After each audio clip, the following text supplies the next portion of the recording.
What do you know at this early hour about whether the vote will actually take place today?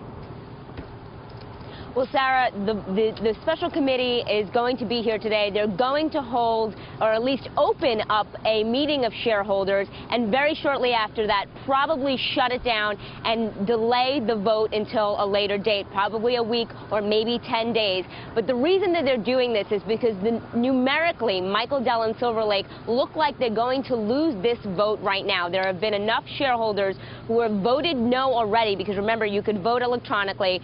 And so what the special committee hopes by adjourning, what they hope to do is force Michael Dell and Silver Lake to reconsider in the face of all of these protests from shareholders, maybe bump their bid. But what will likely happen is that Michael Dell and Silver Lake come out with and tell the special committee, look, guys, this is our best and final offer. Take it or leave it. And that is going to be the moment where shareholders are really going to have to decide yes or no. And they can change their vote from no to yes. Okay, let's go to Cambridge, Massachusetts. Joshua Lerner, who's seen deal after deal after deal and actually studied them. Professor, bring in some common sense here.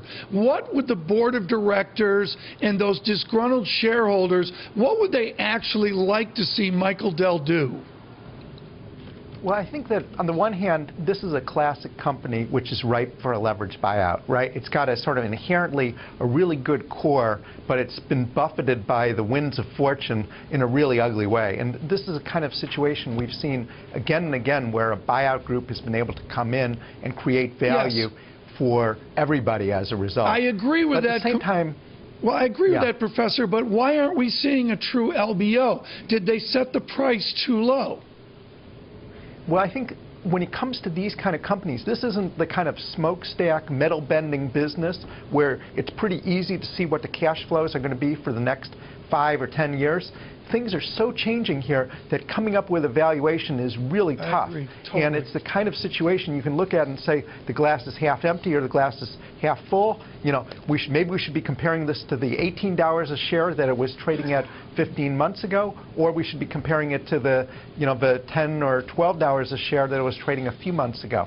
Figuring out what the right valuation here is really challenging, and it's not surprising that this has turned into a knockdown, drag-out fight about what the proper valuation ought to be. Well, that is really the backstory on the valuation. Cristina, back to you on the play-by-play. So if they delay the vote and it doesn't happen today, then what? Do we hear a higher bid from Michael Dell and Silver Lake? Do we hear from Carl Icahn?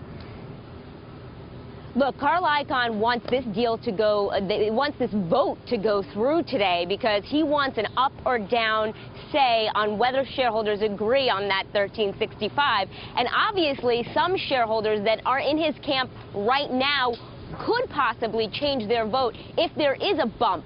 So there's a lot of risk on the table for Carl Icahn, and it seems to be that he really does want to take this company over, and he's telling shareholders, don't focus on the short-term drop, don't focus on the short-term volatility. Long-term, there is value here. The company's done $15 billion in acquisitions, and it's just beginning to see the fruits of those acquisitions. So we got the academics here. We got Cristina on the ground in Austin, Texas. Josh Green with us in New York. What I see there on the graphic, and for those of you on radio, this is key, are the names Yachman and T. Rowe Price. These people are hugely respected in my world. These are big names, and they're saying no to Michael Dell. And the question I'd want to know is what happens to the share price if there is a vote and it fails? Well, what would you say? What's your report? I'd expect it to fall, but I'd be interested to know what Cristina thinks about how far the price goes. Well, Professor Lerner, let's go to you first. If this vote goes through in favor of Carl Icahn and we move this soap opera down the road, is this a $10 stock?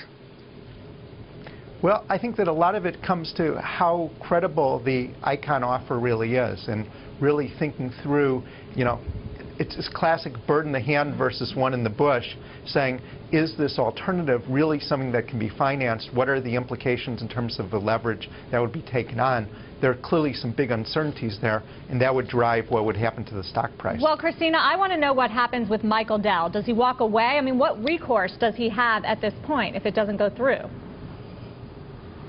If he doesn't go through, he has to have a very hard discussion with Silver Lake as to how they could potentially increase their bid. Again, they could call the shareholders bluff.